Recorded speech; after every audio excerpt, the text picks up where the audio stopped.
Halo guys, salam sejahtera bagi kita semua. Perkenalkan, nama saya adalah Patrick Lee dengan NIM 5411892.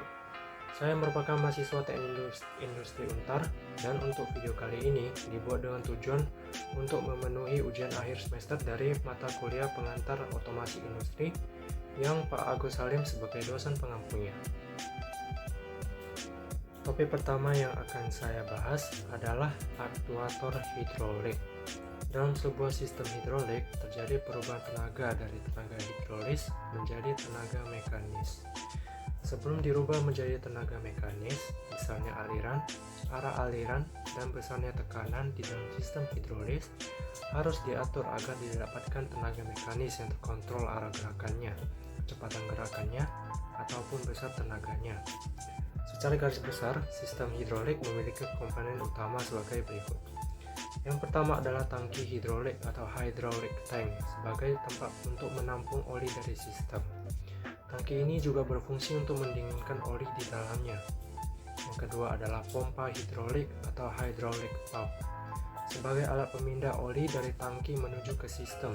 Pompa hidrolik juga memiliki komponen yang dapat menimbulkan hydraulic pressure atau tekanan hidrolik. Yang ketiga adalah control valve yang berfungsi untuk mengarahkan jalannya oli ke tempat yang diinginkan. Kemudian ada hydraulic cylinder atau aktuator yang sebagai perubah tenaga hidrolik menjadi tenaga mekanik. Main relief valve gunanya untuk membatasi tekanan maksimum yang masuk ke dalam sistem agar sistem tersebut tidak rusak akibat overpressure atau tekanan yang berlebih. Kemudian terdapat juga sebuah filter untuk menyaring oli yang kotor. Aktuator hidrolik biasanya digunakan untuk mengangkat beban yang berat. Contoh pengaplikasinya adalah pada lengan ekskavator, car lifter pada tempat cuci mobil, mesin pres hidrolik yang digunakan untuk pencetakan logam.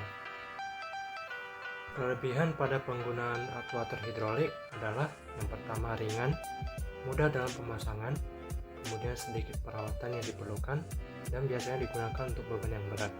Namun ada kekurangannya, yaitu fluida yang digunakan atau oli itu mahal, dan apabila terjadi kebocoran akan terjadi kekotoran pada sistem. Jika aktuator hidrolik adalah aktuator yang menggunakan tenaga hidrolik, aktuator pneumatik mengubah tenaga udara menjadi tenaga mekanis. Prinsip kerja dari sistem pneumatik adalah yang pertama, terdapat kompresor yang menjadi sumber utama masuknya tekanan udara. Yang kedua, terdapat reservoir tank yang berfungsi sebagai cadangan dari kompresor. Selain itu, tangki ini juga berfungsi untuk mencegah ketidakstabilan suplai udara ke aktuator, lebih menstabilkan kerja kompresor agar tidak terlalu sering mematikan dan menyalakannya kembali. Kemudian terdapat solenoid valve yang berfungsi mengatur suplai udara yang terkompresi masuk ke dalam sistem pneumatik. Dan yang terakhir adalah aktuatornya yang merupakan sistem penggeraknya.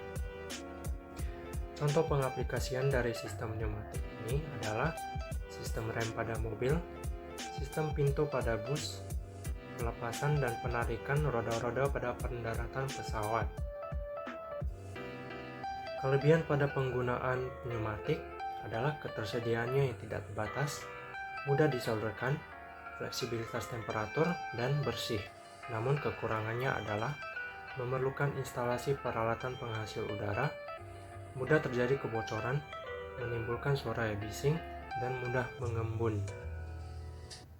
Seperti yang sudah kita ketahui, vaksin COVID sudah sampai di Indonesia. Harapan saya semoga vaksin tersebut cepat untuk dites sehingga seluruh masyarakat dapat bebas dari COVID dan melakukan aktivitasnya seperti biasa kembali. Harapan saya untuk otomasi di masa depan adalah semoga otomasi semakin canggih dengan penemuan-penemuan terbaru dan menerapkannya dalam industri sehingga semakin efektif dan efisien. Untuk kritik sebenarnya tidak ada. Menurut saya apa yang dijelaskan oleh Pak Agus sudah jelas dan juga terdapat video penjelasannya. Pertama, saya ucapkan terima kasih pada Pak Agus karena video berupa kunjungan pada pabrik merupakan hal yang sangat menarik menurut saya untuk ditonton dan didengar. Semoga kedepannya Pak Agus tetap memberikan materi berupa kunjungan pada pabrik. Demikian yang saya sampaikan dalam video ini.